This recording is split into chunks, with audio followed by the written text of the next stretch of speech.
Happy New Year! On today's show, we'll preview the huge Ittenyon Corkwin event that's upcoming with the guys from Talk Joshi. I'll also talk about the year-end party event that took place last weekend. That was a pretty fun one. We'll chat through some brief news to kick off the year, and we'll even make some bold 2026 predictions. Oh, and a very happy birthday to Hyper Misao. All that and more coming up on the Tokyo Joshi Pod. Stay tuned.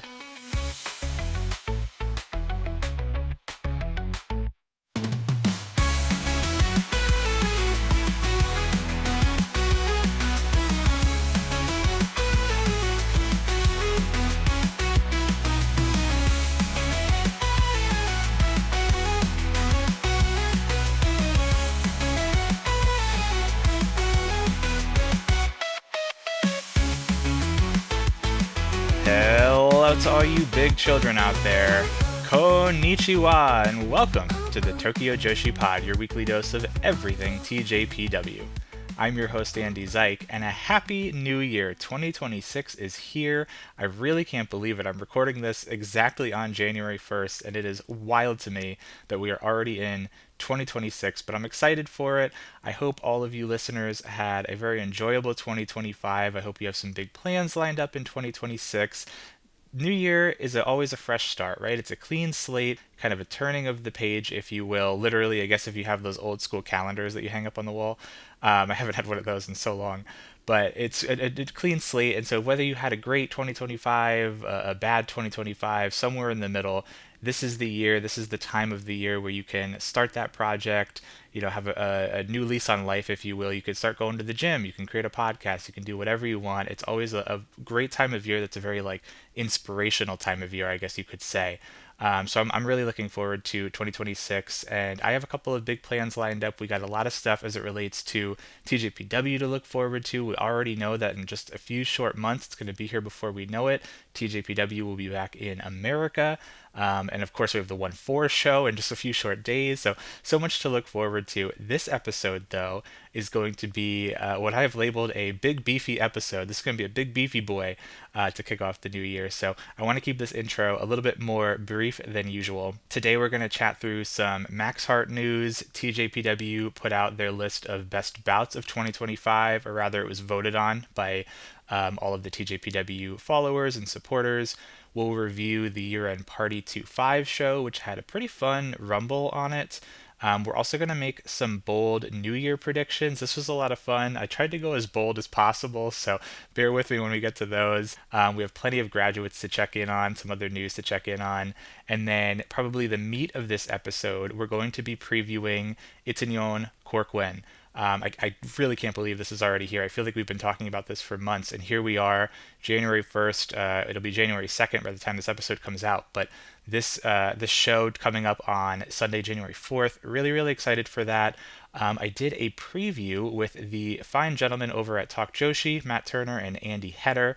That preview is actually up on the Talk Joshi feed, so if you want to go listen to that one is out already as of me recording this, as of this show's release, and I'll explain a little bit more as I get into that section of this show, but essentially I'm going to splice in some of that conversation and add a little bit extra color and different things. So you'll be able to hear some brief snippets of that, and then if you want to hear that full audio, go ahead and go over to Talk Joshi and give that one a listen. But like I said, a whole bunch to jump into, so let's go ahead and just dive right on in. Let's kick things off with the news and the announcements that we've gotten over the past week. I want to start here by just apologizing first if I do sound a little bit more nasally than normal. I know I tend to have a pretty nasally voice to begin with, but if I sound a little bit more nasally to begin with, I am still in an environment that is a lot colder than I am used to in my Southern California weather. So I think my body, my sinuses is just still trying to handle constant heat running in the house and then the freezing cold temperatures outside. So last week I know I sounded a little bit kind of stuffy. I also had a little bit of a cold right after Christmas. So if I do sound a little bit off, I apologize. Just bear with me. Hopefully it doesn't sound too bad. But as it relates to our news, we'll start off. The next 4 teams for the Max Heart tournament have been announced. These were announced at the year-end event that we're going to be talking about shortly. These new 4 teams are Uber Eats, so our current tag team, or excuse me, the existing teams that we knew about. Uber Eats, our current tag team champions, Daydream, Daisy Monkey, and Prism Greed, our current number 1 contenders for the Princess Tag Team Championships.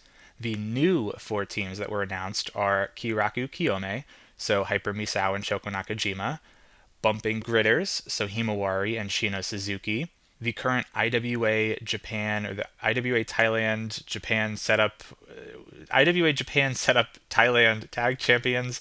That's a mouthful. Kaya Toribami and Miyu Yamashita are going to be entering into this. And then we have a little bit of a thrown together team, Yuki Arai and Mifu Ishida. I think they're both from Kyoto. I think that's the kind of connector between those two, but that one's a little bit more random. And then remember, there are going to be 12 total teams, so there are still 4 teams yet to be announced. I wonder if we'll get them this weekend at the January 4th show, or maybe even at the New Year Party show on January 10th. And then shortly after that, the Max Heart tournament will kick off on Saturday, January 17th. And like I mentioned last week, we'll dive into this. We'll do a full preview in probably just a couple of weeks' time once we know the full field and the full bracket as well. Here's something that's a little bit fun and kind of came out of nowhere. TJPW announced that they have a new slogan for 2026, and the slogan is Kawaii Dream Strong, pro wrestling that makes tomorrow something to look forward to. So it is a little bit of a mouthful, but that's a fairly standard Japanese slogan or title. Sometimes they tend to put like a little bit of a word salad together, but I do like this slogan. Kawaii, cute, dream, strong, kind of melds together the 3 ideas that kind of fall behind TJPW and their type of wrestling that they have. And then I do like the notion of pro wrestling that makes tomorrow something to look forward to. So wrestling, wrestlers, shows that can be announced that you can really be excited to watch, you can really look forward to. I'm sure if you're listening to this podcast, you already fall into that category. But I do like this slogan, something fun for 2026, as TJPW looks to continue growing and kind of getting their name out there, both domestically and internationally. We have a talent announcement as well. TJPW announced that Sarah Phoenix will be coming to TJPW in just a few short weeks. Sarah Phoenix, known as the Lady of Fire, wrestles out of Chile. I did a little bit of research into Sarah Phoenix. I don't believe I've seen any of her work before, but she debuted back in 2013, so she's been around for about, 13 years now, because it's now 2026. And she's going to be joining TJPW from January 17th through February 28th. That is right during the time of the Max Heart tournament, so I wonder if she's going to be entered into the Max Heart tournament somehow. I don't know if who she might team with, but those are the dates for Sarah's excursion here with TJPW. And then it's also worth noting Sarah Phoenix participated in the TJPW event that was held in Chile earlier this year, or I guess last year now at this point. That's going to take me a while to get used to, so bear with me. In February of 2025, TJPW went to Santiago, Chile, and they had this event called AEX Santiago. And Sarah Phoenix was on that show. I believe she challenged for the Princess Tag titles, if I'm not mistaken. But Sarah Phoenix is going to be coming in a few short weeks. Quite a handful of guests that we have to start off the new year in TJPW. Now, last week on the show, I released my top 5 TJPW matches of 2025. We also did our top 5 moments of 2025. And I have a couple of social posts up on our social accounts that you can go and save or bookmark if you want to go back and watch some of those matches or rewatch some of those matches. Well, TJPW has done their own tally at the end of 2025, and basically what they did was they put out I guess you'd call it like a survey on X, on Twitter, and they asked everybody to submit their top 3 TJPW matches of 2025. They're calling them the best bouts. And just today, January 1st, TJPW released their top, I think they did like a top 25 or so, somewhere in there. So there was a whole load of matches that were nominated. I'm not going to run through all 25 of these. I think that would be a little bit too much, but let's just kind of briefly run through the top 10 just to get a sense of what the general community of TJPW thought were some of the best bouts of 2025. This, of course, includes people in America, people in Japan, people from all over the world were allowed to submit their rankings for these. Number 10 was the Live in Dallas match between Shoko Nakajima and Miyu Watanabe. I know that one was in my personal top 5. Number 9, Mizuki taking on Yuki Arai. That, I believe, was Summer Sun Princess, the title defense. Number 8, Miyu Watanabe taking on Mizuki from the Ittenyon 2025 show. So that one made the list there. 7, Meiko Satomura taking on Yuki Arai. I want to say that was at Grand Princess 25. That was a great one. Number 6, another match from Grand Princess 25 was Mizuki taking on Rika Tatsumi. That was the Princess of Princess title defense. Number 5, this one was a little surprising to me. Number 5 was Yuki Arai taking on Suzume from the Ittenyon Corkwind show of 2025. That was when Suzume won the International Princess title. It was a good match, but just as I think about the whole catalog of the year, it wouldn't have been in my personal top 5, but it's cool to see that a lot of people liked that one. Number 4, Shoko Nakajima and Miyu Watanabe again having a singles match that makes the list. This one, their Tokyo Princess Cup. I believe it was the semifinal match from August. Number 3, Miyu Yamashita and Maki Ito, 1-2 million, taking on Kiraku Kiyome at Grand Princess 2-5. I had this one on my list as well. I think I had it at number 3, so right in line. Number 2, another Princess Tag Title defense, the team of Kiraku Kiyome taking on Daydream from Summer Sun Princess. This was a pretty good one. I didn't have it in my top 5, but I know quite a lot of people liked this. And then number 1, I think this is the general consensus. Well, I guess it is the general consensus is number 1, right? But Mizuki defending her title, her Princess of Princess title, against Miyu Watanabe from Wrestle Princess 6 in September.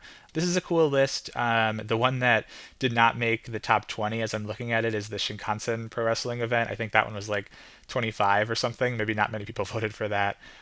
One that was interesting was quite a few points, or quite a few votes, I should say, were for Yoshiko Hasegawa's graduation match, Yappi's graduation match, where she took on the whole roster in a 1-on-27 handicap match. So that actually made the top 20 as well. That was kind of cool to see. And I saw Yappi tweeting about that. I think she was really happy that that made the list too. So quite an eclectic mix of matches. There's some Palm Harajuku matches in here, quite a few actually. But this whole list is put up on TJPW's X account. I retweeted it from the Tokyo Joshi Pod account as well. So if you want to work your way through some of these or just kind of look at this list in your own time, go ahead and check them out. And then just going to round off the news real quickly with a birthday shout out to Hyper Misao. On Saturday, January 3rd, Hyper Misao will be celebrating her birthday. So a big happy birthday, a happy new year to Hyper Misao. I'm sure she's got a lot of ideas in her head for January 4th and for the rest of this year. So happy birthday, Hyper Misao. Let's go ahead and segue into our event review of the week. TJPW Year-End Party 2-5 took place on Saturday, December 27th at the Shinjuku Face. This was live on Wrestle Universe, just a hair under 2 hours, so a little bit of a shorter show. I think there was only like 5 matches or something like that, so it makes sense. The attendance here, 429, which TJPW is listing as a sellout. And it's worth noting that this is their highest attendance at Shinjuku Face through the entire calendar year of 2025. The second highest attended show here at the Shinjuku Face from 2025 was Yappi's retirement. So 429, quite a large amount of people. I imagine there's a lot of extra folks maybe traveling into Japan around this time of year for the Wrestle Kingdom week, the big Stardom show, the Ittenyon TJPW show. There's so much wrestling at this time of year, but really cool to see such a strong number to round out the year. The last time TJPW was here was actually just last month. They typically run Shinjuku Face like every other month or so. The last time was on their Autumn Victory tour where they only drew 277, so close to like 200 more, maybe like 150 more folks. So nice to see a strong number. One absent competitor here, Ren Kanatsu, ended up falling ill, so she did have to pull out of this. Fingers crossed. I know it is holiday season, or I should say like winter season. I hope that everybody remains healthy heading into this weekend, January 4th. That also goes for spectators. That goes for those of you who are traveling over to Japan. Everybody remain healthy, happy, safe as we get towards this massive show on the 4th. Year-end party opened up with Rise Shirai giving her remarks and her house rules. This was where she announced the next 4 Max Heart teams. The Up Up girls came out and they sang Kawatsuyo Challenger, so that's one we've been hearing quite a bit of late. The first contest was a singles match between Yuki Aino and Chika Nanase. This is a first-time singles between these two competitors. Chika really tried her darndest here in this match. She power slammed Aino at one point. She hit quite a strong elbow butt too at one point. But overall, Aino just proved a little too strong. She was one step ahead. She looked like she was the senior in this match, as she is. She ultimately submits Chika with the full Nelson of Love and Fire at 8 minutes and 6 seconds. The second contest, another singles match, Suzume took on Uda Takami. Uda Takami was subbing in here for Ren Kanatsu, and interestingly enough, Suzume and Uda have actually met twice before. Suzume has one victory over Uda. They also drew This one started out pretty evenly matched. Suzume ultimately took control, though, just a little bit of a deeper set of moves. She was targeting Uta's knee, not something we see too often from Suzume. But coming out of that knee attack, there was a little bit of a creative bit where Uta tried to do that springboard off the ropes that she does, that like backwards jump, and she either missed it or she was really good at selling her knee pain. Where she just kind of like fell into the ropes, and then Suzume like immediately ran up and drop kicked her. I just thought it was a nice bit, whether they were kind of covering for somebody slipping on the ropes, Uta slipping, or if she was selling knee pain, which would have been a great sell job from Uta. I just thought that was a really creative spot that they worked in. Overall, though, this one mostly 50-50. Uta just wouldn't go away no matter what Suzume threw at her, which is fairly typical for the Uta Takami that we know. This one ultimately ended with Suzume proving just one step quicker. She beats Uta with the Ring a Bell at 8 minutes and 37 seconds. A really fun one here. I'd like to see like 15 minutes of this sometime. Maybe a time where we know that Suzume is like not guaranteed to win. Suzume was never going to lose this. It's her final match before Ittenyon, right? But we'd love to see them run this one back with maybe bigger stakes down the line. Our third contest, another singles match, Wakana Uehara taking on Haru Kazushiro. This is actually our second Princess Tag Title preview match. The first Tag Title preview match, Prism Greed won that one with Yuki Aino pinning Kamiyu just last week. There is also a head-to-head record here between Wakana and Haru. Haru has a slight edge there, 1-0. They met in the 2024 Next Gen Tournament semifinals. A little bit of history between these two competitors. They're both from the class of 2023, both previous Next Gen Tournament winners. So there's a lot of story kind of heading into that Princess Tag Team title defense at the Ittenyon show. This one too, fairly 50-50. I thought Haru actually looked really, really good here. She hit a springboard dropkick at one point. A lot of variety of submission maneuvers. She tried for that new armbar submission, the Izayoi. She had a lot of nice counters to Wakana's moves as well. After a little bit of back and forth brawling, Haru does ultimately get the win here with a fisherman's suplex at 7 minutes and 38 seconds, bringing Prism Greed to 2-0 in their preview tag matches heading into their title challenge on 1-4. After this match, both tag partners jump into the ring and help their respective partners out of the ring. They briefly stare down both of these teams. There are some backstage comments as well.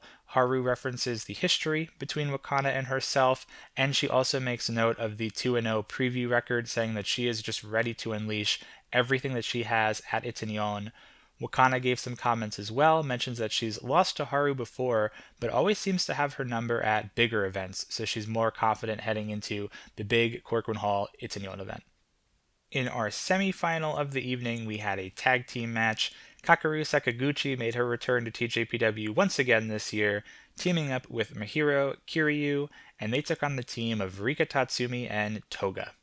Toga and Mihiro kick us off with some grappling. Somehow or other, Mihiro ends up in the wrong corner, and Rika just begins choking her from the apron. Rika forces her way into this match. She basically drags Toga over so that she can tag her in. She's literally beating up Toga until she couldn't refuse this tag. Once Rika comes in, she just begins abusing Mihiro. She knows what's at stake here. She knows who the Iron Man heavy metalweight champion is. She knows how she's supposed to get that belt back. So she basically abuses Mihiro until Kekeru comes in to help out a little bit, and in a bit of a switcheroo, Mihiro and Kekeru do a little bit of a do-si-do. They switch places. Rika actually has no idea. That allows the lookalike team back on the offensive, which leads to Mihiro apologizing for the confusion. I don't know if she was apologizing to Rika or the audience, or maybe both. Maybe she was just apologizing. But from that point on, we do get some quality tag team wrestling from both teams. Towards the end of this contest, Mihiro climbs up on the corner post, declares that she will defend the Iron Man title into 2026. Bit of an odd placement to make that declaration. She goes for a double D drop from the middle rope. She misses it and almost immediately submits to the White Dragon Sleeper from Rika at 10 minutes and 55 seconds. Rika Tatsumi now becomes the 1791st champion. After this one's over, Rika is not taking any chances. She actually kicks her own tag team partner Toga right in the gut and then runs away. She didn't want to play any games here.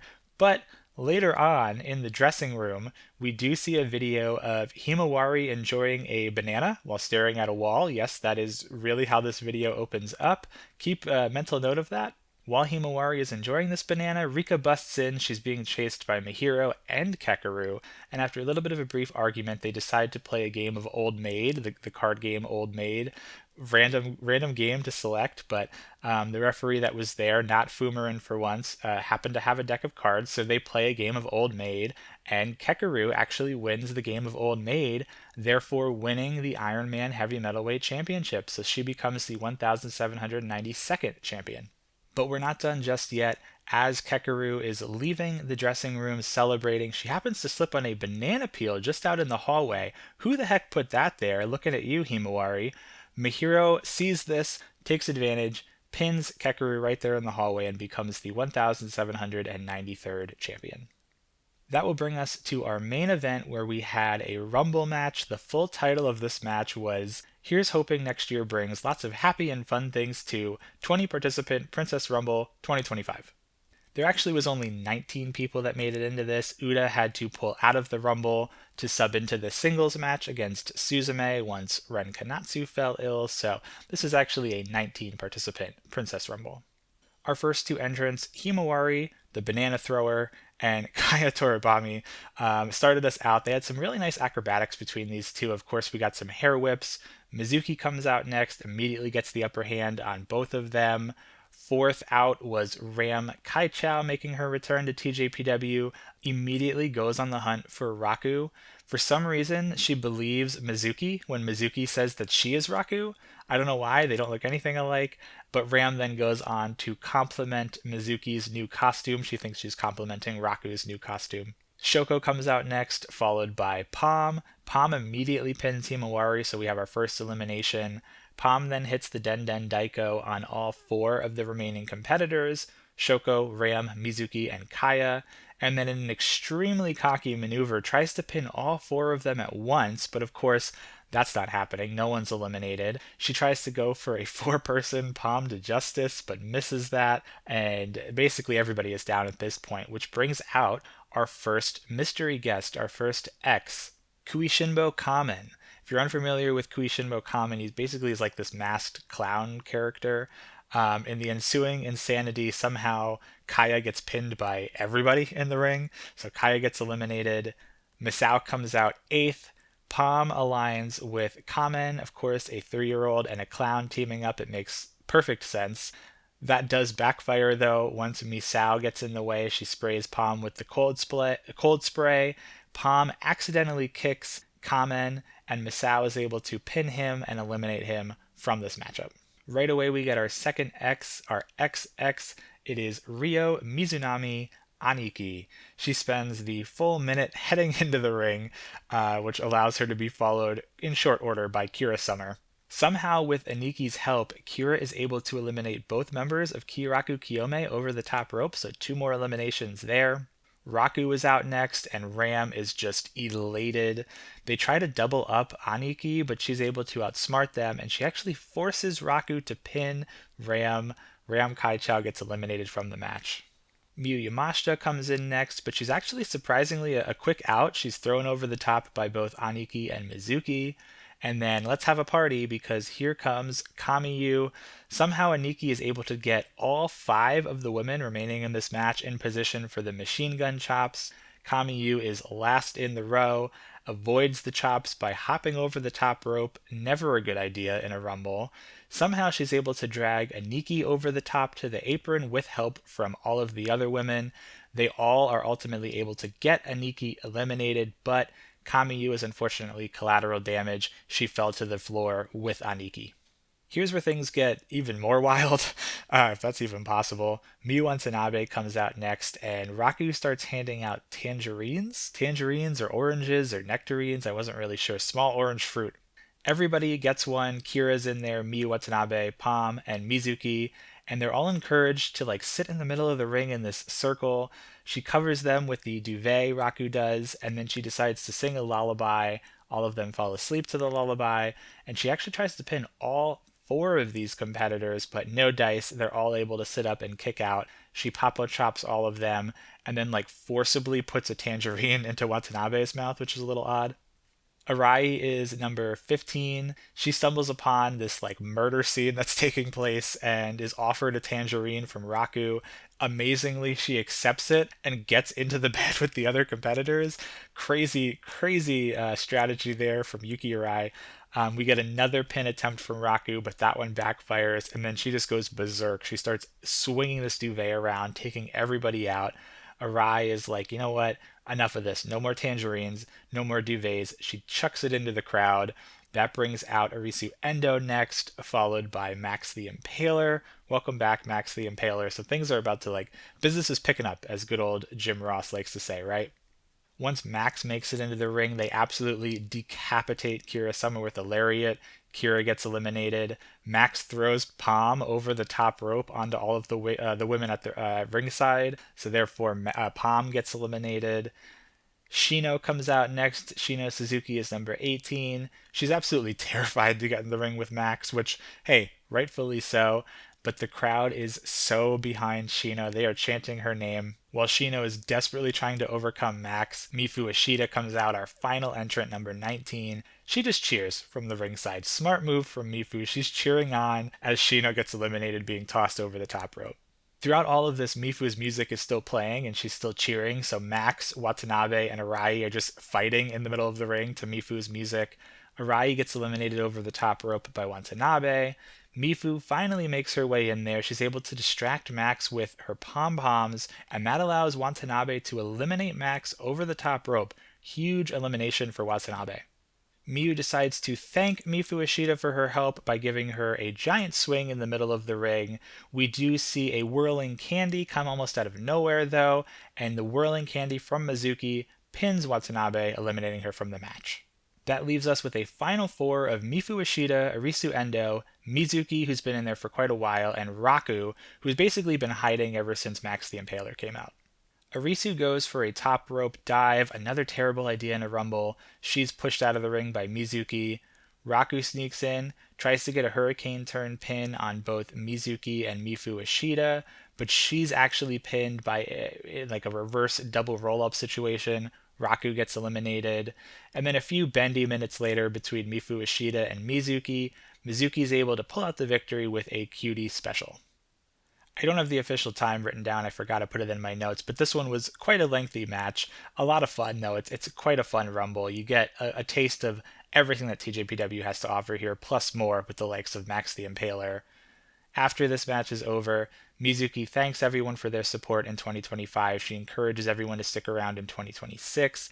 She invites all of the competitors back to the ring, and Yamashita closes out the show with what is called an Ipponjime, which a little bit of research tells me that is this traditional single clap in Japanese society that is used to signify closure and unity. It's done at the end of a meeting or the end of an event or something like that. So Yamashita closes out this show, closes out 2025 for the whole roster and TJPW within Ipponjime.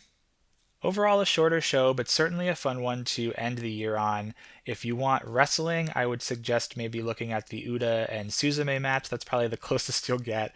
But the Rumble was a heck of a lot of fun. It's a nice way to end the year. Now, with the last 2025 show out of the way, before we jump into the first 2026 show, I kind of want to bridge the gap here by making a few bold predictions for 2026.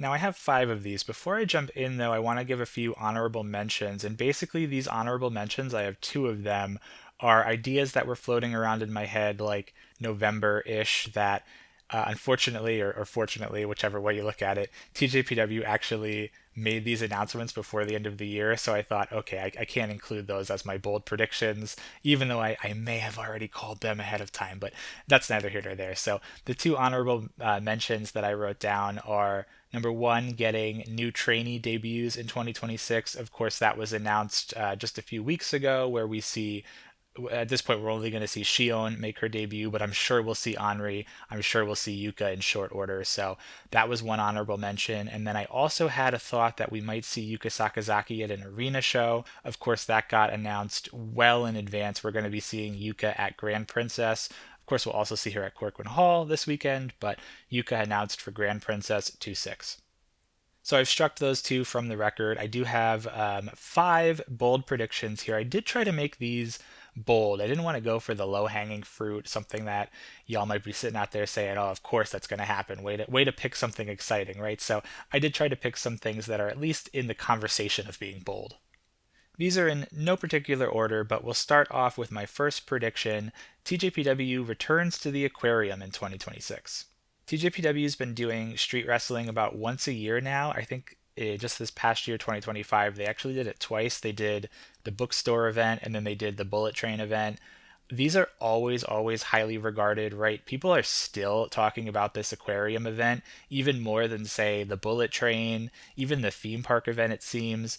The aquarium just hit a different level of going viral, mainstream audiences, whether it was the comedy, the wrestling, whatever drew you in. And TJPW is usually very self aware of things like that. They know that they are not a fully serious promotion. They know that they have a lot of comedy, a lot of fun, and a lot of silliness. So I wouldn't be surprised if they say, let's double down on this. Let's go back to the aquarium in 2026. I think no matter what, we will see a street wrestling match in 2026, whether that's a bullet train, a theme park, an aquarium, something we're not even thinking of. But I'm going to zero in and say we head back to the aquarium sometime in 2026. Side note, wouldn't it be really fun if one of the US tours, either the Texas one or maybe if TJPW decides to go to Vegas, they run some sort of a street wrestling match? I think that would be a lot of fun to do, like a USA street wrestling match, but I don't want to get too far ahead of myself. That might be a little too bold of a prediction. My second prediction, Yuki Aino challenges for the Princess of Princess title once again. Now, of course, we'll have to wait and see what awaits Yuki from her Princess Tag title match at Ittenyon, but we did see Yuki challenge for that Princess of Princess title at Additional Attack back, I think it was like September of 2025, and it was a terrific match between her and Watanabe. I wouldn't be surprised, again, we'll see what awaits Yuki coming out of that tag title match, but I wouldn't be surprised if TJPW keeps her in the mix of the main event, especially as you have a lot of competitors leaving TJPW this past year. You have your competitors like Yamashita, who typically goes abroad and isn't necessarily around for a few weeks at a time. So I wouldn't be surprised if they keep Yuki Aino in that conversation. Maybe even she comes back with a little more of a vengeance, kind of gets even stronger. Maybe she wins these tag titles and feels, okay, now I've won another championship. I really want that singles title, that main singles title. So hopefully Yuki Aino will challenge for the Princess of Princess title again. That is my second bold prediction of the year. Here's one that's a little bit fun. Also talking about title challenges, my third prediction for 2026, Raku challenges for a title.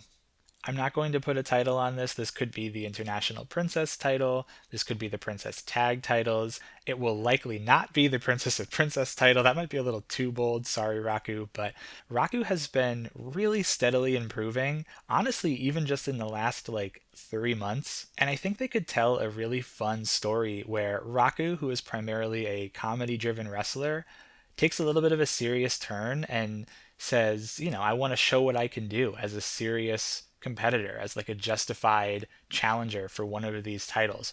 Maybe that's in a tag team title shot with, I don't know, Shino's got a partner, maybe with Uda, right? An Up Girls partner, maybe Raku Palm, right? It would be great to see that. We'll have to see if Raku gets announced for the Max Heart tournament, but could be something there.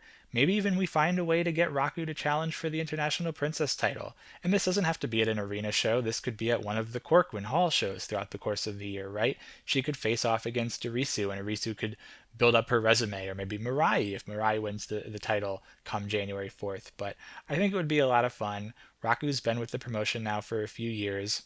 She has won championships, say like the Setup Thailand Championship. So she has carried championships before. She's won the Iron Man title a handful of times. So I think this is Raku's year. Raku is showing some great improvement. Let's give Raku a title challenge. I'm not saying she's going to win a title, but let's at least give her a challenge. Let's see what she could do in a high stakes match, a big match like a semi-main. My fourth bold prediction for 2026, we will see the return of Runa Akubo.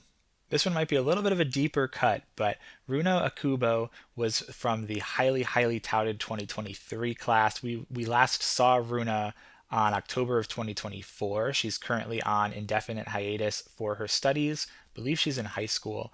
Now, look, I have absolutely no clue on if she actually wants to return to wrestling or not. I have zero insider information, but quite a few younger competitors are starting to juggle wrestling and school. And that's not just in TJPW, right? Like we have Haru, who's probably our youngest TJPW competitor, but you look into Stardom, you look into Marigold, you look into Choco Pro, there are young competitors that are really balancing school and wrestling.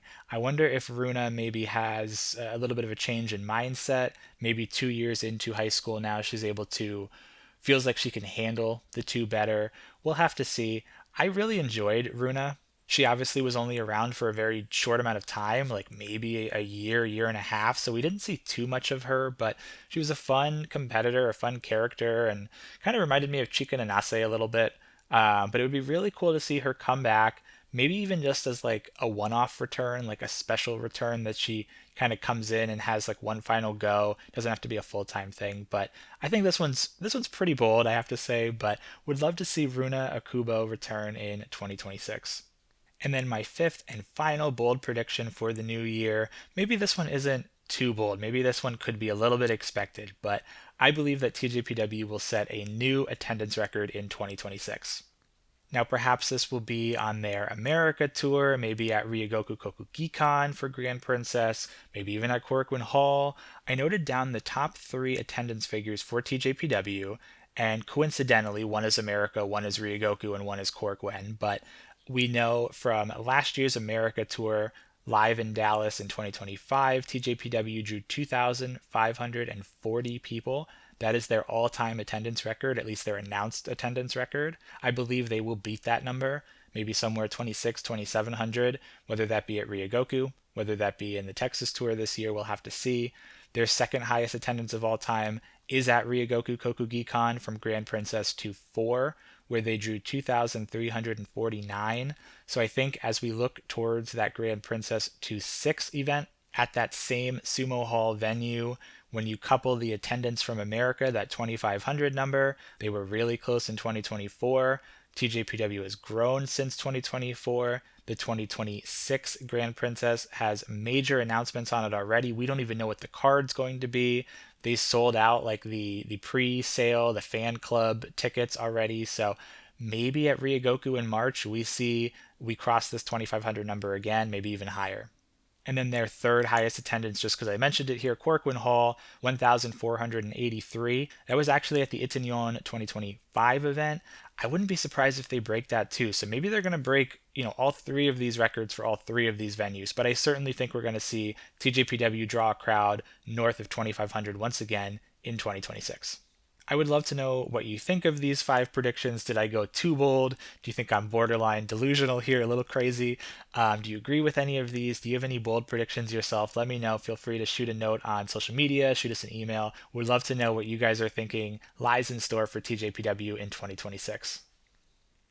And as we bridge into 2026, we have one of our biggest shows of the year to kick us off, TJPW 26, Ittenyon, Korakuen, the January 4th Korakuen show. However you want to refer to it by it has many names. Sunday, January 4th, from Korakuen Hall, live on Wrestle Universe. This one's actually going to be earlier in the day because of Wrestle Kingdom, so this will come on around 9 p.m. Eastern Time in the US, 6 p.m. Pacific, so easily watchable. If you are in Japan, very easy to go to this show and then head on over to Wrestle Kingdom later in the evening.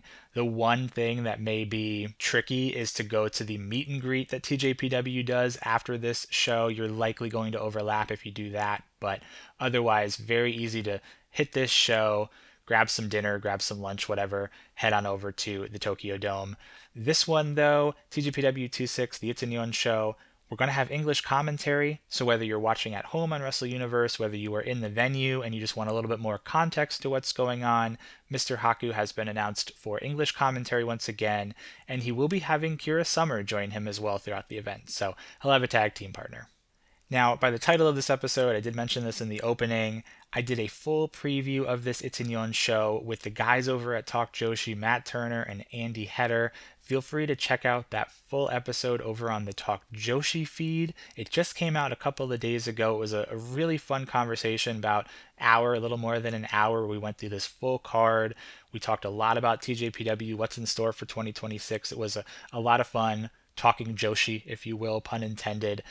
So what I'm going to do for the preview for the Tokyo Joshi pod, I'm not going to do our standard preview, but basically what I'm going to do is go match by match. I'll give a few details that maybe I didn't cover with the guys at Talk Joshi, and then I will splice in some of that conversation because it's such a good conversation for each of these matches, and I would love for you all to hear it. So I'll give a little bit of notes, throw to that audio, and then I'll come back. You'll hear me again. So we'll do that for each of these matches. Hey guys, future Andy here. Just a quick note. This preview you're about to hear for Ittenyon was recorded around January 1st midday, and like literally 6 hours later, TJPW announced the changes to the card. So the preview you're about to hear is based on the previous card, the original card, before the changes were announced. I don't want to edit any of it out. The conversation is really good, and then obviously the Talk Joshi pieces are recorded well in advance as well. So bear with me. I'll come back on the flip side of the preview and talk a little bit through some of the card updates. But our first match actually is a canceled match, or at least it will be an altered match. We originally were going to have a tag team contest, Uda Takami and the debuting Henri taking on Ren Kanatsu and the debuting Shion. But Henri has been pulled from her debut match, TJPW saying she's just not ready quite yet. We don't know what this match is going to look like. I imagine it's going to get announced really in the next like 24 to 48 hours. At the time of my recording, it has not been announced. My guess is that maybe we'll get like a three-way. But instead of previewing a match that we don't even know if it's going to be happening yet or how the construct of how it's going to happen, I just want to talk a little bit about the new trainee, Shion. So this is our first new trainee debut since June 6th of 2025 when Ren Kanatsu debuted. Ren ends up being the only member of the 2025 class. Of course, we are pending Yuka's debut as well as now Henri. I'm really curious to see Shion's ring gear, the move set that she has. They actually put up a little bit of a bio about her. So the ring name that she's going to be using is Shion Kanzaki. She is 24 years old, soon to be turning 25 in February. She is from Chiba, Japan. They do have a picture of her in some ring gear. It's like all black gear. I don't know if that's going to be her ring gear, if that's like her training gear. But it was fairly like standard debut gear. And based on the little information that TJPW shared, she has a background in kendo. She's actually a former vocalist and guitarist in a band, so that's kind of cool. And she got into wrestling through her family as a kid and just kind of auditioned for TJPW and kind of went through the process from there. So excited to see Shion debut in whatever construct of a match we're going to get with Ren and Uda. Funny thought, what if they go off the wall and they just decide to do a handicap match of Uda and Ren taking on Shion? That would be one heck of a way to debut. That's obviously not going to happen, but that'd be a lot of fun and a bit silly, right up TJPW's alley. So then jumping into the announced matches, these are in no particular order. I'm not sure if this will be the order of the card, but there will be a 6-woman tag team match. Hotshot and Chika Nanase will tag together, and they're going to take on Bumping Gritters and Kira Summer. Yuna Manase making her return from All Rise just back in November. Lots of younger talent in this match. A lot of class of 23s, 24s. A lot of recent Princess Tag title challengers as well here. I'm going to go ahead and throw over to my conversation with Talk Joshi for our picks for this one. Andy had a good start. I'm going to start with you. Who do you think takes this one, my friend? I I don't know. This one could go either way. There's a couple on this card that I'm like could go either way, but I think I'm gonna go with Chika Nanase's team. I think that team is gonna be the one to win it. I am going to go with the Team Bumping Gritters. I think they just came off a really good challenge of the Princess Tag Team Championships, and I think this is a really big show to kind of build them back up. Plus, we really want Kiera Summer to get a win because she's fantastic. So I'm going to go with Team Shino Suzuki winning that one. Andy Zyke, you are the tiebreaker, good sir. Who do you think takes this one? I'm also going to side here with my fellow Andy. I'm going to go with the team of Chika, Nanase, and Hotshot, as they're known, Toga and Yuna. Typically, when TJPW like brings in someone from the outside, like Yuna Manase, that person gets the win. It's like a celebratory kind of. They throw them a bone for coming in. So that's why I'm going to lean with Hotshot and Chika. The next match we'll talk about will have a three-way match. Aja Kong will take on Rika Tatsumi and Mihiro Kiryu. Aja Kong making her return to TJPW from Wrestle Princess 6 back in September. I already know this is going to be wild. We had quite a fun discussion about it, so I'm going to volley on over to myself, Andy, and Matt Turner for this one. Three-way dance. I'll start with this one. It's Cork and Hall. It's Wrestle Kingdom, the day of Wrestle Kingdom. I'm gonna go with Aja Kong on this one. I don't think Aja Kong takes this one. Andy Zyke, good sir. Who do you think takes this one? I think we have to remember that the Iron Man title, that TBD Iron Man title, might be in play here. Assuming, let's see, I believe the Hero still holds it. So assuming Mihiro can hold it until January 4th, there is like one show coming up. So that Iron Man title is going to play a factor, but I have to say Aja Kong, just knowing Aja Kong. Aja Kong, fun fact, 5-time Iron Man heavy metalweight champion. I looked that up. What numbers? Do you know what numbers she is? Yeah, oh God, 7,000. Probably thousands. 5-time champion. She won it in like 2020 or something. But I think Aja Kong, but I don't think Aja holds the belt the rest of the night. I think we'll get some sort of a Twitter video where Mihiro finds some crafty way to get her belt back. Wow, so he's going to double prediction. Aja Kong walks out as new champion, but by the time she leaves Cork and Hall, she will not be champion. All right. That's a bold prediction. Andy, I already know where you're going to lie on this one, buddy. But I could be wrong. I don't want to spoil it. Where do you think you're going on this one? What if, I don't know how they could do it, but what if Aja Kong's entrance music wins the title? So Judas Priest will somehow win the title. But remember that time, and maybe Andy, you can answer this. Mihiro lost the title in a match to the Clipboard, and the Clipboard was the DDT title. But then, like the next show we watched, Mihiro had the belt again, so we don't know how the belt got back to her after the Clipboard hold it. A lot of times they'll post these like backstage videos on Twitter on their X account, and yeah, in that situation it was Rise Shirai, the ring announcer. Her binder won it. Or actually, prior to that, it was the contract that was signed for the International Princess title. Then the binder won it.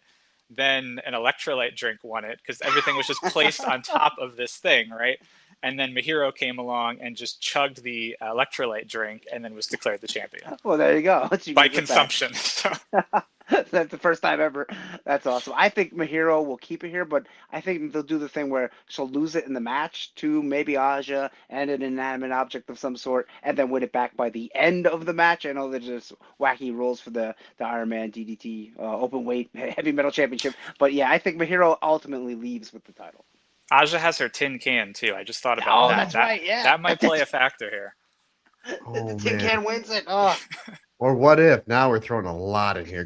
We're talking about more than this, and longer than probably the match, longer than the match is going to be. What if Aja Kong, like, she gets her hand worked over by Rika? Because Rika's, a really good wrestler and she knows strategy. And she takes off one of those giant gloves, and then the glove wins the belt. Aja Kong's glove. Oh, yeah, this is the wild, wild west with this Iron Man title. It truly is. A lot of crazy possibilities for this one. Who knows who's going to become the Iron Man title holder? This is one that I am personally really looking forward to see come January 4th. The next match we'll talk about is the annual singles match between the Kyoraku Kiyome partners. Shoko Nakajima will take on Hyper Misao. This is always a crazy time. It's lots of fun. I'm sure we'll get the Hypermobile. We may even get guests. We may even go backstage for this one. We'll have to see. I don't believe that the MLW featherweight title is going to have anything to do with this. I don't think it's going to be on the line. Honestly, this match doesn't really need it. I do want to note, in between my conversation with the guys at Talk Joshi and today, TJPW released this video on YouTube where Shoko Nakajima and Misao went horseback riding. And in the comments in that video, like Misao's giving some comments on the video, she says that this was the preliminary match. So I don't know if that is like a tease for what the stipulation might be for this, if it's going to have something to do with horses. Really, who knows? But we kind of theorized a little bit. I'll throw over to the Talk Joshi conversation. Shoko Nakajima versus Hyper Misao. Now, they do this every year on 1-4, and they always set it up like a year in advance. What's the gimmick? I don't know the story. What's the gimmick behind? And I know they're tag team partners, and obviously they're great, but what's the gimmick? Why are they always wrestling each other on 1-4? I think it's kind of become the snowball effect. They might have done it once or twice, and now it's just literally, it's like January 5th. They announced this match for the next year. It's like that one WrestleMania with John Cena and The Rock, right? Where they came out the day after WrestleMania. But this is always on the schedule for just months and months and months. This is the 7th annual version of this. And you talk about having the English commentary. You guys might be at a disadvantage while you're there live because there's always a stipulation that gets added to this. And it is the most like insane stipulation. It comes straight out of Hyper Misao's mind. And you've probably seen the Who Wants to Be a Millionaire quiz show match they did, like all this zany stuff. So there will certainly be some sort of a stipulation, and typically it just gets announced right there in the moment for this. So my options are, I think I have 3 options here. Either put it on Wrestle Universe on my phone and put headphones in. Have one of you fancy gentlemen, I know this is probably late at night on Saturday, have one of you fancy gentlemen watch it and text me what's going on. Or the third option, which may be the best or the worst, kind of figure it out as it's going along. So, Andy's like, so all right. So we don't know the stipulation. We don't know how this may be an arm wrestling match. This may be a quiz show. This may be a straight up wrestling match. So Andy's like, I'm going to put you on the bubble here. I'm going to have you go first. Who do you think wins this match? And by chance, you know what you said? This is the 7th year in a row. Yeah. What's the you know roughly what the record is? Like who's got more wins? Yeah. So it is 3 wins for Shoko, 2 wins for Misao, and then they tied 1 year, or they drew 1 year. So 3-2-1 in favor of Shoko, and truly it's a coin flip every year. I think that you'll probably see the Hypermobile, the bicycle, in this one too, and there's a running gag. So while you're there, keep eyes out for this. Whenever there's a big match and the Hypermobile comes out, it always runs into Mahiro. Mahiro's always there seconding, and Mahiro always gets run over by the Hypermobile. That's just a consistent thing that happens almost at every big show. So make sure you're well out of the way of the Hypermobile. I'm going to go with Misao just for the sake of evening up the record. Yeah, literally that's why I asked you. I think Hyper Misao wins. Sorry, but I know Andy Header is a big Shoko fan, but I'm going to say Hyper wins here to even up the record. Yes, see you, Andy Header. Are you going to go bet with your heart, or what do you think about it? So yeah, Shogo's my favorite on Tokyo Joshi Pro, and hopefully, since we live in Northeast Pennsylvania, MLW runs a lot in Philly, and she is the MLW women's champion. I don't know the exact name of the belt, but hopefully we get to see Shoko live one day. But anyway, I think that Hyper Masala is going to win this too. It's probably going to be some real wacky stipulation, kind of like that one where you got the 2 count and then you got a question, and then if you answer the question right, then you won the match that she had with, I believe it was Shino Suzuki. But yeah, I think Hyper wins this one, but it'll be a lot of fun, and hopefully it's as good as Shoko versus Dino Palm, because that match was fantastic. You best believe Andy and I will be messaging Matt while he's over there live watching this one, having next to no idea what's going on. But you know what? As he said, maybe that's the best way to do it, is just figure it out on the fly and experience the insanity of that annual match. Next up, let's talk about this tag team match. We'll see the team of Miyu Yamashita and Kaya Toribami taking on the team of J-Rod, returning from All Rise just back in November, teaming with an interesting choice of a partner, Mifu Ashida. Quite a juxtaposition there of a team. Based on J-Rod's previous encounters in TJPW, based on how she left and this return, I would think that she comes back like a little softer, I would say, and by that I mean like leaning more into a babyface realm instead of a heel. Last time she was just very much a heel, but she did express a lot of appreciation for her time with TJPW, and obviously she's back so soon, so she must have been really jazzed up about it. So I think she comes in a little bit softer. We do have a particular matchup within this match that myself and Matt and Andy are really looking forward to, and I'll have us talk about that right now. Next up, we go, this is going to be a great tag match. This may steal the undercard. I'm really looking forward to this one. This is going to be terrific. We have Miyu Yamashita teaming with Kaya Toribami to take on one of the most improved wrestlers we have seen over the last 5 or 6 months. And Mifu Ashida, am I saying that right? Mifu Ashida, yeah. Mifu Ashida and J-Rod. Now, Mifu is maybe the only person in the history of Talk Joshi to win Andy Header's best gear 2 weeks in a row. 2 weeks in a row. And that was recent. So she's still on that hot streak.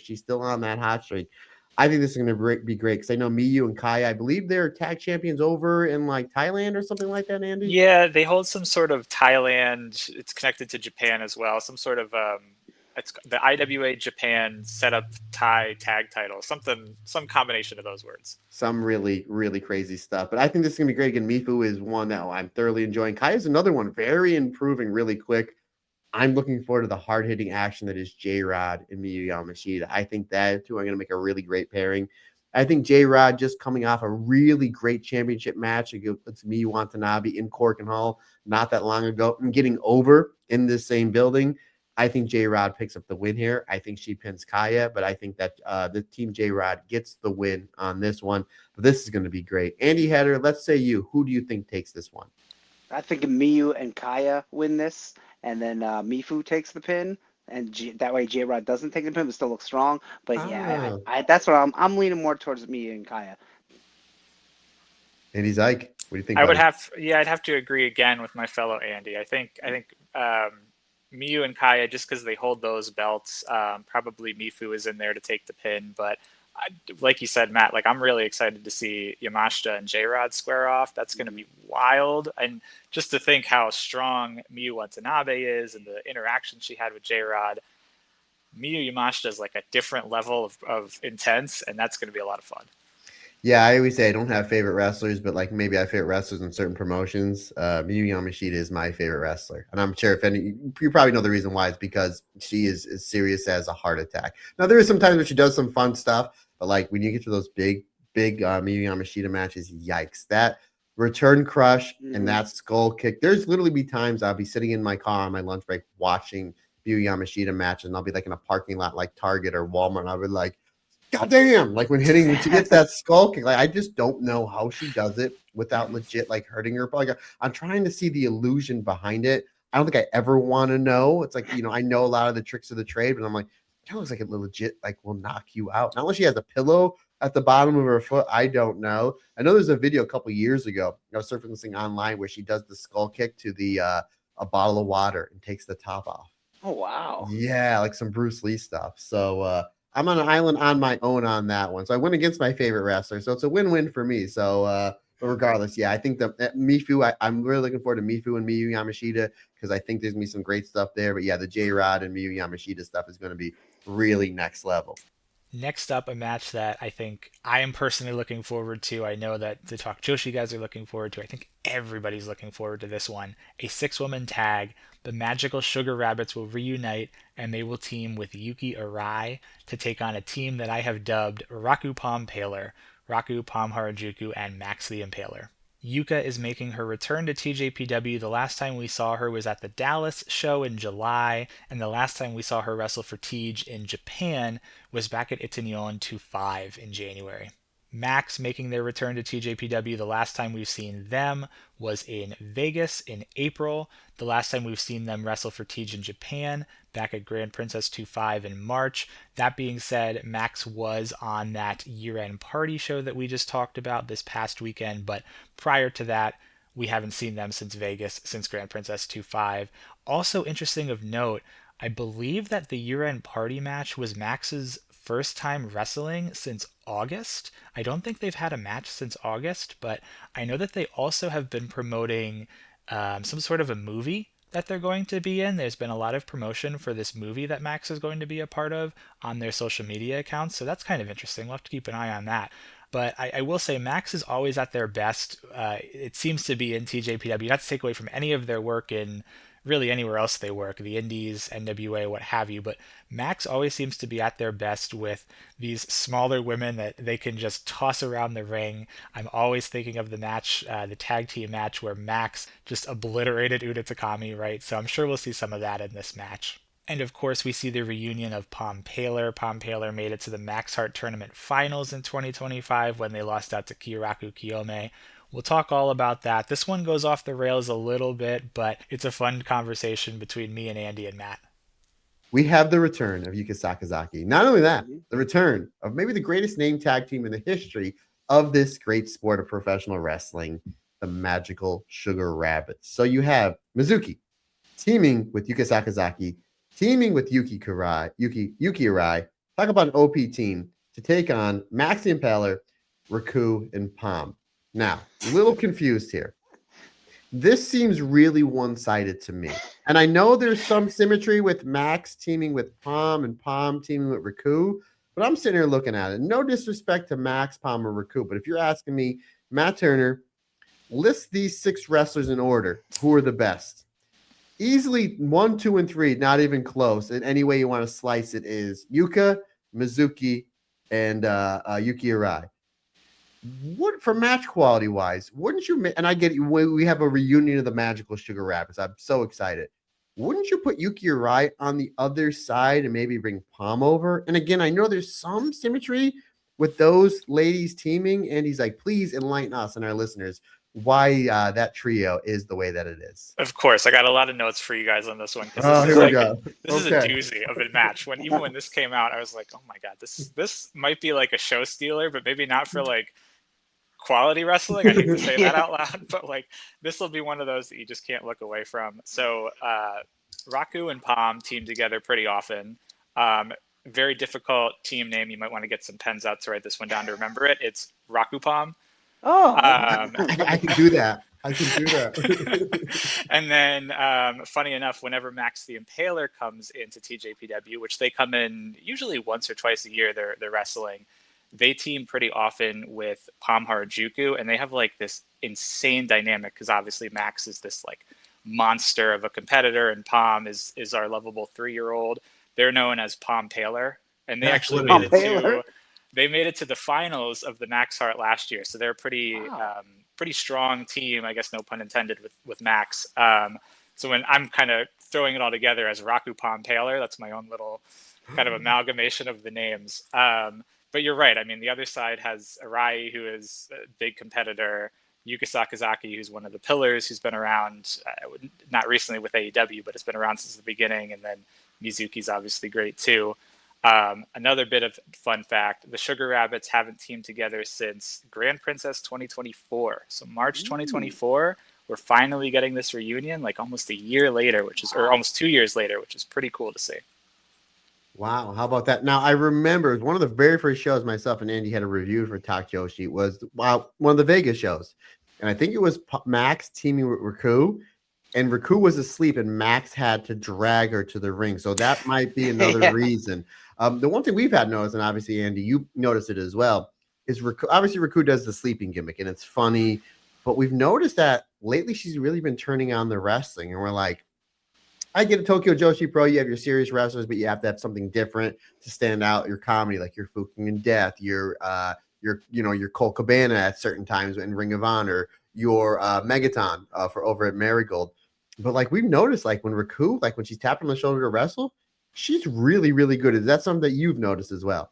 It is actually. That's something I've been talking a little bit about on Tokyo Joshi Pod, like week after week, is just seeing Raku just bust out different moves. And kind of if you go back 2-3 years, like when she first debuted, it was a lot of karate chops, a lot of like lighter wrestling, more comedy driven. But she's been doing really good stuff. There's some sort of this like leg guillotine submission that she does in the ropes now, which like it's technically cheating, right? Because it's in the ropes. But it's something new, something different from her. So she's definitely growing. Now, obviously, what have you named this team? Max and Palm and Raku. What have you named it? Raku Palm Paler. Okay. Now, Andy Header has a certain name for Yuki Arai because she wears the red, white, and blue, and she does the full Nelson Slam, also known as the Uncle Slam. So, Andy Header, tell everybody what you have named Yuki Arai. Yuki SA. That's my name for Yuki Arai, the All-American, not from America. Now, do you have a fancy name for this team with Yuki and the Magical Sugar Rabbits? Can we come up with something? I'm sure Andy Header probably think it's in about 3 seconds because he's really good with this. Andy's like, just to give you and any of our listeners a few years ago, we were doing something on Patreon over at the Stardom Cast, and he came up with if the NWO team with a Wedo tie, and they were NWO Wedo tie. I love it. It's a classic name. But I got to think. I would think maybe. Oh, I got it. Finally, the Magical Sugar Rabbits return. Huh? Yeah, put that on. That's not bad. There you go. I'm thinking in terms of nicknames. So Magical Sugar Rabbits comes from Yuka and Mizuki's nickname. So Yuka being the magical girl, Mizuki being the popping sugar rabbit. Yuki Arai is known as the genius girl. So maybe the genius sugar rabbits. There we go. Or the sugar rabbit geniuses. The magical genius sugar rabbits. Yeah, something like that. I think they all work. Throw that on a shirt. Andy's like, who wins this match, my friend? I think this might be the easiest to predict, but then again, who knows? That's what I was just going to say. You say that, but this kind of the subtitle I'm putting to this is like, what could possibly go wrong here? I think that it's going to be the team of the Sugar Rabbits and Arai, just with Yuka coming back in and being one of the pillars. I would be surprised if her team loses. But what I'm really hoping for out of this is we get some sort of inkling into what Yuka is going to be doing in Grand Princess, because we know she's also announced for that card in March. So I'm hoping maybe they drop a breadcrumb somewhere along the line so we get an idea of that. Yeah, we're really, really excited for that one, considering the fact they're announcing names like 4 months in advance, and we've already fantasy booked Suri versus Miyu Yamashita on that show. We're putting it out there, folks. It worked before. We did it for the Stardom cast with Natsupoi versus Suri, so it's we're hoping. But what would you like? And he's like, now that we're talking about it, what would you like for Yuka to do on said show? The big thing that's kind of making the rounds, and I think it would be wonderful, is have her challenge Miyu Watanabe for the Princess of Princess title. So that's really like the last pillar that Miyu hasn't overcome, and it's mainly just been because Yuka went off to AEW, so she hasn't been around to overcome. And Miyu has really crossed off every title, every tournament. Like her checklist is getting completed, and that last hurdle that she hasn't accomplished is beating Yuka. So that's like the way that I think a lot of people are hoping we go, that Princess of Princess singles match to kind of main event that big show. For two new people that we know a little bit about Tokyo Joshi Pro, but again, the last 5 or 6 months, myself and Andy are really diving deep into it. It seems like Miyu Watanabe is their ace, like she's their Mayu. Would we be correct in that assumption? Technically, it's Yamashita. Yamashita's the ace. Yamashita's been, I think she was literally on the very, very, very first show back in 2013. Like Mayu in Stardom. Yeah, almost. And it's kind of crazy because if you ever go back and look, she doesn't look anything like the Miyu Yamashita today. It's like a completely different competitor. She like danced or something at one point. But I would say that they're kind of grooming Miyu to be the future ace, just with her success and the championship runs she had. Of course, she's in that idol group as well, so there's some crossover appeal. She's definitely the one that's like actively taking the baton and running with it. Yeah, I mean, she's and again, we're getting to her match soon. But yes, to go back to the match, and he's like, I agree with you. I think that the genius magical popping sugar rabbits or whatever we call them, I think they take this one. Again, this one will be a really, really fun one. I know they're not bringing Yuka back just to go and, do a 4-minute comedy match. This is going to be really, really interesting because I think you're going to see Pom. And again, Pom's another one, very much like Riku when tapped on the shoulder. She does have really, really good matches. So I think that you're going to see them bring their A game, and then with Max the Impaler kind of being the heater in this match. So this will be a fun one, but I'm going to go and agree with, I think that, Team Yuka picks up the win here. Andy Header, are you going to agree with us? Or are you going to shake up the tree here, buddy? You're going to say that it's going to be Riku's going to pin Yuka and then challenge Chris Statlander for the AEW championship. Is that what's going to happen? The belt hostage and then sleep on the belt. I do have one question about Riku first. When Riku pulls out the little sheeps from time to time, is there a story behind her little like sheeps? The one match when she had it and she was throwing them back and forth. Yeah. So that actually starts the little sheep keychain is actually Ren Kanatsu's. And so Ren comes out. Ren is known as the, I think it's the popping sheep. Hold on, I have it written down. They all have nicknames. It's very similar to Stardom in that way too. And sometimes the nicknames make sense, sometimes they don't. Ren Kanatsu is the popping fancy sheep. And if you listen to the English commentary, Mr. Haku is always like, I still don't know what that means. So join the party, right? So the popping fancy sheep. So Ren comes out with that little sheep, and I believe the match you watched was the one where Raku stole it and then kind of was playing like man in the middle with it. And she's still, I saw her just on a show from this past weekend. She still has the sleep mask. That's the sheep sleep mask. So that's where the sheep comes in. Oh, okay. I was like, the only thing I could think is like counting sheep when you're going to sleep. So that's a smart assumption. Yeah, you would think that's a smart assumption. Is Mr. Haku related to the Haku? Like I don't believe so. Oh, I don't know. That'd be awesome. Quick little sidebar. I don't know if you guys saw John Cena's last match, but for some reason, Ming Haku was in the front row, which I was like, that's really random, right? Because like he was from the generation before.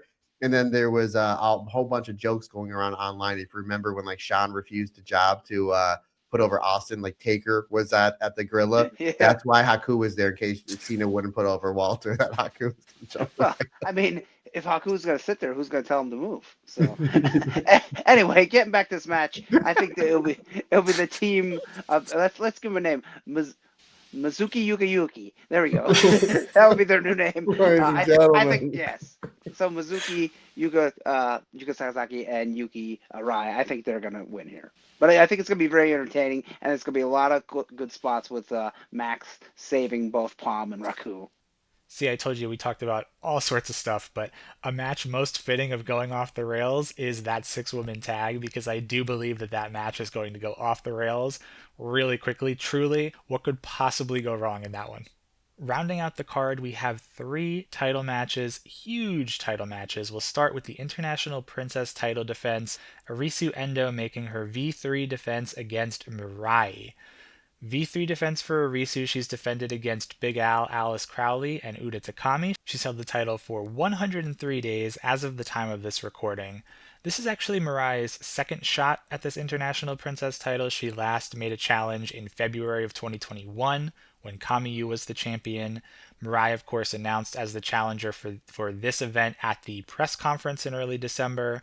It seems that Arisu just can't fight TJPW competitors for this belt. I know she fought Uda recently, but she won this title in the vacant title match against Priscilla Kelly. She's defended against Big Al, Alice Crowley. Now she's defending against Mirai, who does not wrestle for TJPW. So interesting little footnote there. But we have a lot to say about this one, so I'll toss over to my conversation with Talk Joshi.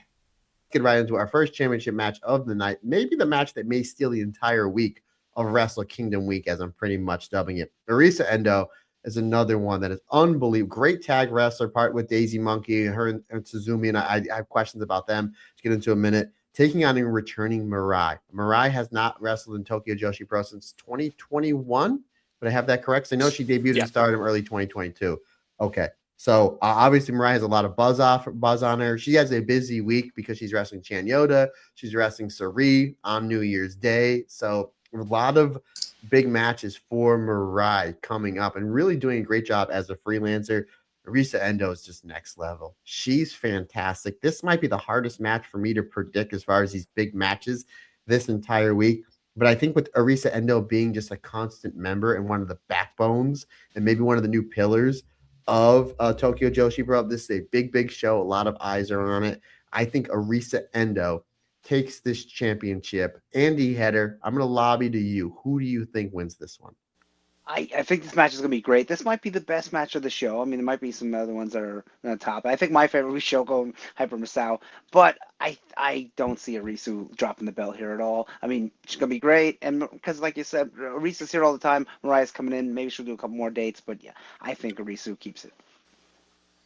Yeah, I think this is going to be a lot of fun, like you guys said. The fun fact, these two have actually faced each other once before, way back in 2021. It was like a month after Arisu debuted. So Mirai won that, obviously, coming off so soon off of Arisu's debut. But both of these ladies are so different from then. Arisu's obviously become a much stronger competitor, won the belt. And then Matt, like you listed, everything that Mirai's done since leaving wrestling some of like the biggest names in Joshi. So it's really interesting. I think that's kind of the storyline they're going for is, hey, we crossed paths way back when, and now we're two completely different people. Let's meet each other and see kind of how we've grown. But I'm like super eager to see Mirai back in TJPW. That was always the rumor when she left Marty Gold was like, oh, is she going to make her way back to TJPW eventually? So I think this could go either way. I'll make a pick one way or the other, but I do think this could go either way. And to me, without getting too far into the weeds, it's curious to think about what the plan was for this belt, because obviously back in the summer, Moka Miyamoto won this belt, had to vacate it about a month later, and then we come to find out that she's retiring as well. So you wonder, was she supposed to hold the belt up until this show? Was Mirai always in the cards? Were they making phone calls back over the summer? So who knows? I'm sure you can fantasy book a lot there. Mirai has also been talking about Grand Princess. She hasn't been officially announced, but she's been making comments about it. So might be a safe bet that she could be there. So I think there's a world where she wins and then carries this belt to Grand Princess and drops it. But I do have to agree with you guys. I think they've stumbled into something with Arisu. After having to have Moka vacate the belt, they found something with Arisu, and I don't think it's time for her to drop the belt just yet. That one in particular was fun to cover because I know that Matt Turner does the Stardom cast with Rob Goodwin. They do the Marigold Standard. and they're very, very familiar with Mirai from her time in Stardom. They basically, when Mirai left TJPW, they picked up on covering Mirai in Stardom through Marigold now as a freelancer. So this is a really interesting one. I almost feel like the collab worlds are truly colliding here, where we have a former Stardom, former Mighty Gold competitor taking on a truly up through the ranks TJPW competitor. So this one's going to be a lot of fun. Would love to know Matt and Andy's thoughts once this match is over to see how Mirai does. This is one I'm really looking forward to. I think this has like sleeper potential as match of the night. In what will be our semi-final, the Princess Tag titles on the line, Uber Eats will defend against Prism Greed in their V3 defense. Uber Eats has defended these titles against Hotshot and Bumping Gritters, and they've held these titles for 103 days. Prism Greed, they actually have a larger team name. It's the full team name is Shunrai Rekka Prism Greed, and they've been doing a little bit of media in Japan, kind of talking about their challenge, just getting everybody excited for the 1-4 event, and they dove into the meaning behind their team name. So Shunrai Rekka roughly translates to Spring Thunder, Raging Flames. And I was like, what does that mean beyond the translation? The Prism Greed duo actually acknowledged that it's a little bit of a mouthful as well, but from doing a little bit of research, it seems that like Spring Thunder is symbolic of this sudden awakening, like spring being the season of new life, thunder being this like sudden kind of large sound boom effect, right? So this sudden awakening, and then Raging Flames meaning like this burning intensity that we have. And then the Prism Greed side of it, the Prism Greed team has said that it is reflective of their desire to shine while also being, quote, greedy and more assertive. So really the name of this team is rooted in the competitors themselves. Haru is supposed to represent the spring thunder, this sudden awakening, this newer life competitor who is bursting onto the scene, having this awakening, right? Raging Flames obviously coincides with Aino, the burning Venus. She has a lot of fire kind of motifs to her character. And then this desire to be more assertive is coming from both of them. Haru being younger and kind of finding her footing. Aino mostly being passive. She talked a lot about being kind of passive throughout her career and wanting to assert herself a little more, win more championships. That said, Aino, a two-time former Princess Tag Team champion. This is actually Haru's second challenge for this belt. She challenged back in 2024 with Toga. Prism Greed announced their challenge at Step Forward 2-5. We do have some preview tags for this one. Prism Greed actually won both of them. Aino has a clean pin over Kamiyu, and then Haru pinned Wakana in a singles match. So Prism Greed has the upper hand going into this. It's going to be really interesting. Wakana again fighting someone from her same class. She's really kind of making her way through all of those fellow debutees. This one's going to be really interesting. We had a lot to say about this one. Kicking it over to the Talk Joshi show. Tag Team Championships are on the line as a team of Uber Eats, Yuka Kamafuki, and Wanaka Uehara taking on the team of Yuki Aino and Hara Kazushito. I believe Yuki Aino and Hara are known as, is it Prism Glimpse? Prism Greed. Prism Greed. Prism Greed. This is going to be another great one. Hara, very much like Mifu, very much like Shino, one of those wrestlers that is ever improved. Seems like every other show, like, wow, she's getting better. She's getting better. She's getting better. Yuki Aino, I think, is somebody they're going to tag for big things in 2026. She had a phenomenal challenge for Miyu Watanabe's Princess of Princess Championship back at Cork and Hall a few months ago. I was blown away by how great the match is. None of that, but Andy Hatter has dubbed Yuki Aino Strawberry Tam. Folks, it doesn't get, that might be bigger than being the champion. I think this is going to be terrific, but I see Uber Eats getting the win on this one. Andy Zeich, let's say you, good sir. You know, I always think about these three titles kind of in correlation to each other because it's very rare that TJPW changes all belts at one time. Of course, they like just did it at Wrestle Princess 6, as I say that. But it's also very rare where they keep the same champions all the time. There's usually like at least one or two. And I think this is flying under the radar a little bit compared to the other matches. But I'm going to go with Prism Greed. Call me crazy. But I think they're going to crown Haru. I think Haru's, like you said, Matt's been like really improving quite a bit. And she's only, I think, from the class of 24, I want to say off the top of my head. So not too long in TJPW. But I think they crown her. And then, yeah, Yuki Aino, Strawberry Tam. Her official nickname is the Burning Venus, but Strawberry Ooh, that's Tam, I think, cool. is a little bit better, in my opinion. I think they kind of give Yuki almost like throw her a bone in a way after that really, really great title challenge. And then probably worth mentioning, Yuki Aino is a former 2-time tag champion already. So she has some qualifications, some experience with these belts. Now I got 2 more questions. So, okay, so you're going to say there's a title change. Does Yuki Aino get the win with the violent shooting, the violent screwdriver, or the Twilight Train? That's what we need to know. You know what's funny, though, about Joshi is there's so many things within Stardom, within Marigold, that just kind of translate across Joshi. And you take a competitor like Tam, who just uses the same type of names with her moves, right, which is violet in front of everything. Mm-hmm. Yuki Aino's the same way. There's the Venus DDT, there's the full Nelson of Love and Fire. It's all themed to her gimmick, you know. You mentioned Yuki Aino has won this belt twice before. Who were tag partners when she won these belts? She won them back in 2024 with Ryu Mizunami, Aniki, the woman that comes out, Aniki, right? Mm-hmm. And then she also won them in 2020 with her sister, who's not in TJPW anymore. She's graduated, Nodoka Tenma. I didn't know she has a sister. There you go. Yuki Aino started out as the ring announcer for TJPW. Wow. And then her sister convinced her to get into like actually wrestling. So they were a team for a little bit. And then Nodoka went on and like graduated / retired. I actually knew that Andy Header because I listened to the Tokyo Joshi pod. That's where I heard it. That's where I was like, oh, look at that. Nice little fun fact. Andy's like, you're crushing over there. Andy Header, good sir. Split the difference. Do you think we're going to have new champions? You think a time limit draw, the double count out? Nobody's predicted the famed double count out. Where do you think this one's going, buddy? No draws here. I'm going to say that Yuki Aino does need a big win, it feels like. But I think Overeats, they're on a good run. They're kind of hot right now. So keep the belts on Yuki and Wakana. I don't know. I don't see them losing. I see them keeping the belts here and then eating a hamburger afterwards. And in our main event, the Princess of Princess title will be on the line. Miyu Watanabe in her V4 defense will take on Suzume. Miyu has defended her title against Yuki Aino, J-Rod, and Matcha. She's held this title for 103 days. This will be Suzume's first shot at this title. We did have a few preview tags for this. It ended up even 2 apiece. But that being said, there were no competitors that got like a direct pinfall on one another. And actually in 2 of those 4 matches, Miyu and Suzume weren't even involved in the finish. So it's really tough to say if anybody has an edge in the preview matches. Of course, directly it's 2 wins apiece. So it's about as even as you can get heading into this one. They do also have a head-to-head record. Miyu has a slight edge there. Miyu has a victory.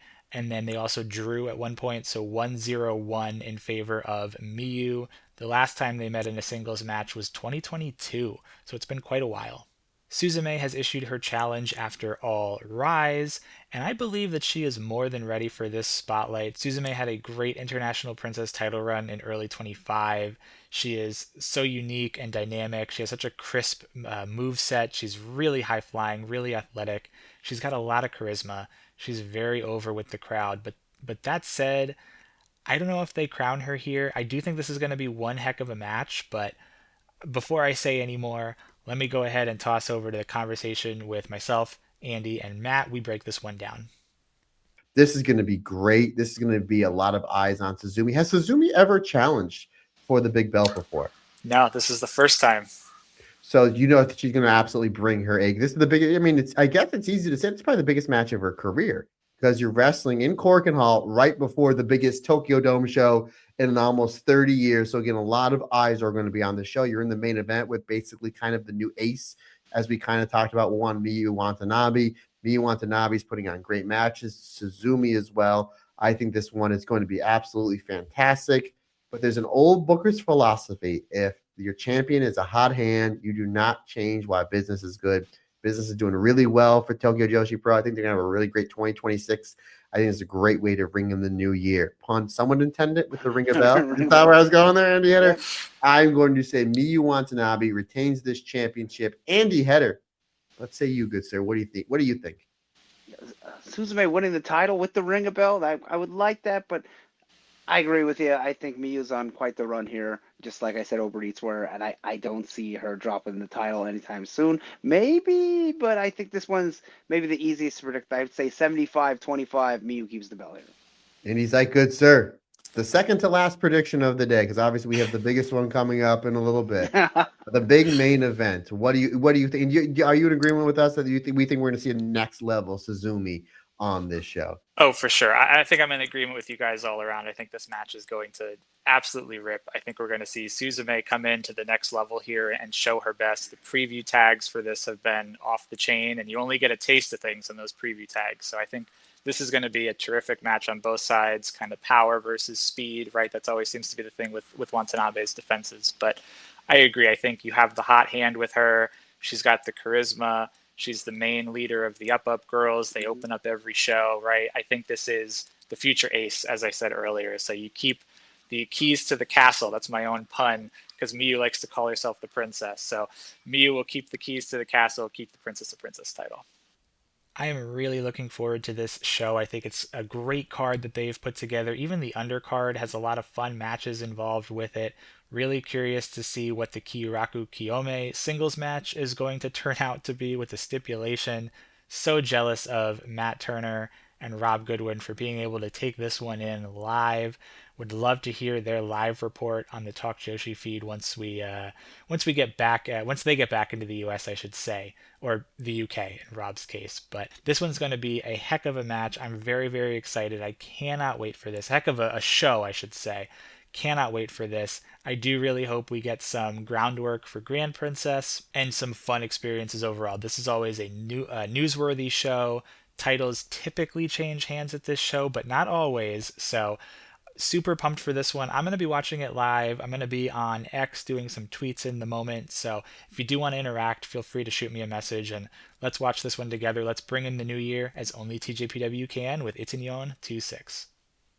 Hey guys, Future Andy again. So there are 3 matches that have been lightly shuffled around with the card updates. The rookie debut match will remain a tag team match. Shion Kanzaki will still be teaming with Ren Kanatsu. They're going to take on Uda Takami and Chika Nanase, who slides over into this matchup. I still think that Uda and her team pick up the win. Shion is likely going to take the pinfall in her debut. With Chika shifting into this opening rookie debut tag match, that leaves a hole in the 6-woman tag where she was going to be teaming with Hotshot. Hotshot will still team together, Yuna Manase and Toga, but instead of a 6-woman tag, this is being converted into a standard tag team match. Hotshot is going to take on Himawari and Kira Summer. I still think that Hotshot picks up the victory for the same reasons that I was talking about with Matt and Andy. Yuna Manase coming in, probably going to pick up the victory for her team. And then you might be thinking, where does Shino Suzuki go with the bumping gritters getting broken up here? Well, Shino has been inserted into the triple threat match between Mihiro, Aja Kong, and Rika Tatsumi. This poor Shino is the first thing I have to say.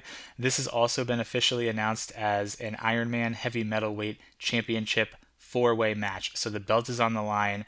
All of what I said with the guys who talk Joshi remains. I think it's going to play out the exact same way. The only additional piece of context that I'll add here is Shino is about to get her booty whooped throughout this match. That's it. Back to your regularly scheduled programming. To put a cap on this monstrous episode that we have today, I do want to walk through some graduates, some excursions that we have. We actually have quite a bit to talk about here. All of these TJPW graduates really ending the new year strong. I'll start with Now Kakuta, our newest addition to this graduate section. Now Kakuta has her YouTube channel, and actually just last night, it was New Year's Eve here in the States, but probably New Year's Day for her over in Japan. Now announced that she's going to be hosting an Ittenyon watch-along on her YouTube channel, and she's going to be doing it with Yoshiko Hasegawa, Yappy. So that'll be a fun kind of companion piece, if you will, if you're going to be watching this show on Wrestle Universe and you want to get some additional commentary from Now and Yappy. You can tune into both of those. Of course, I believe it will be in Japanese, but maybe we'll get some subtitles through like the YouTube auto subtitle feature. But worth mentioning, Now is going to be doing like a live watch along there. I want to talk a little bit about Unagi Sayaka. Unagi Sayaka had another one of her small produce shows on Christmas 12/25. This one was called Unagi Sayaka Produce Tonowa Gorashin, Seiya Shite Imasuka. I think I'm saying that correctly. I probably mispronounced a lot of that. These smaller produce shows, I'm not too sure how you can watch them. Sometimes they do pop up on like a pay-per-view or somewhere out there on the internet. But Unagi did host her latest produce show. Unagi also actually wrestled the day after Christmas, 12/26, for Seedling at Seedling's 2025 Final Battle Show, where she defeated the team of Mio Shirai and Natsu Sumire, and she won the Beyond the Sea tag team titles with her partner Honori Hana. I'm also not sure where to watch Seedling. If you do know where to watch these matches and these events, let me know. And I do want to say I love the naming for Seedling's belts. The Beyond the Sea belts are like the coolest named belts I think I've ever heard. Shifting gears over to Stardom, Natsupoi wrestled on the big year-end show for Stardom. No major title or kind of consequence came out of this, but on the 12/29 Dream Queendom show, she had a special singles match against Sari. Sari, one of the best Joshi competitors out there, one of the best wrestlers out there, I should say. And I believe her and Natsupoi are like really good friends in real life, so one heck of a match. I was able to watch this one. This one is on pay-per-view, but Stardom, it typically goes up onto Stardom World like a week or two later, but one heck of a match from Natsupoi. Interestingly enough, she actually was giving off vibes of old Natsumi Maki. She had dark hair, shorter hair. She just seemed to be, I don't want to say regressing, that's not the right word, but referencing the previous history of actress girls of TJPW, of these previous encounters that she's had with Sari. So interesting match, one heck of a match. Sari does beat Natsupoi, but regardless, one heck of a match between these two excellent competitors. Need to mention Mirai, of course, Mirai coming into TJ this weekend for that International Princess title challenge. Prior to that, on December 28th, she wrestled for JTO, Taka Michinoku's promotion, Just Tap Out. Their show was called Final Show of the Year, pretty fitting, where she defeated Azusa Inaba and she won the JTO Girls title.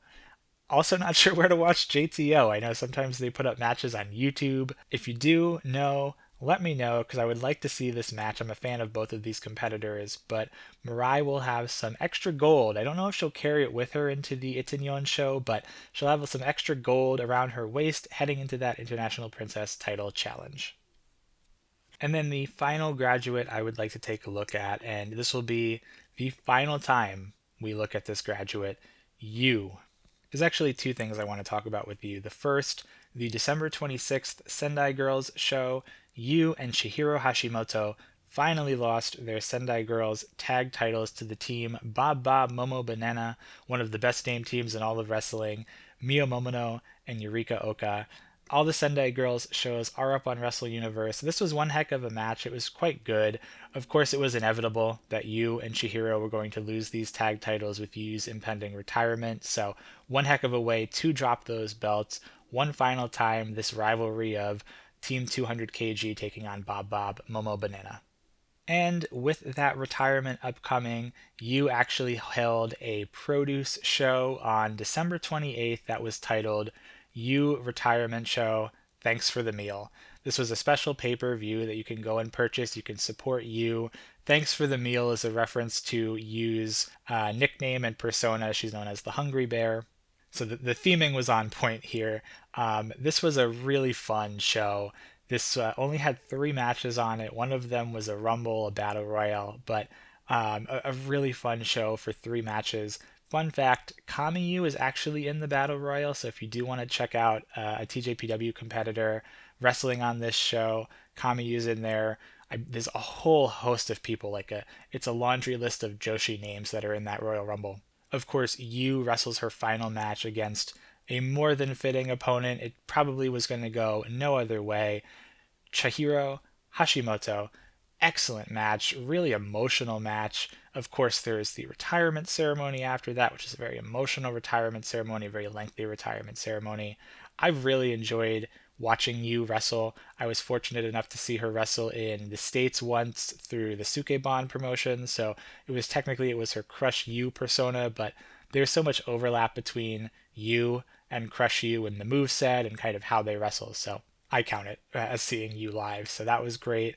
I want to mention just briefly, Yu was very, very important to TJPW. We talked about this quite a bit a few months ago when she made her final TJ appearance at the latest Inspiration show. Yu, a former Princess of Princess champion, she was like a dominant champion, think like Asuka NXT run level of champion.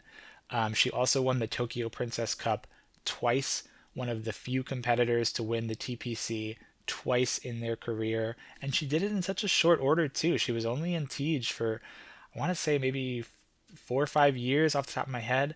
But Yu, a really fun competitor, really cool to watch some of her older TJPW matches and see how she's grown as a wrestler, how she's changed in her gear, her appearance, her look, her moveset. She's really grown quite strongly in the, like, I think it's just under 10 years that she's been wrestling. Like, she missed it by like a week or something. But almost a 10-year career for you. Congrats to you. We'll certainly miss seeing her. She seems to pop up everywhere. She was in, TJPW early on, but she was wrestling in Sendai Girls. She was wrestling in Marvelous. She pops up in Stardom. Like, you seems to appear on almost every show. If I was watching a Joshi show on any given day, any given month, odds are that like Team 200 kg was going to be on the card. So it's going to be interesting to see you, to not see you anymore, and to see Chihiro not have a tag partner. It's going to be very interesting. You, a wonderful competitor. I wish her all the best. Hopefully she kind of tags around in wrestling somewhat and maybe attends shows or something. I didn't see any comments that were made about kind of what she's going to do, if she's going to just become a private citizen like Haruna Neko did when she retired, or if she's still going to be involved like now Kakuta or Himika or something. So we'll have to keep our eyes peeled. But all the best to you. Congratulations on a wonderful 10-year career.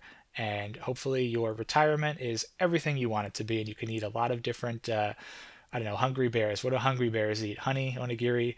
All the best to you on her retirement. I want to briefly mention 2 excursions before we cap off this show. We've been talking about these now for a couple of weeks. On December 27th at the Ganbare Pro Before Sunrise show, Mahiro Kiryu tagged with Ken Oka in a mixed 4-person tag match.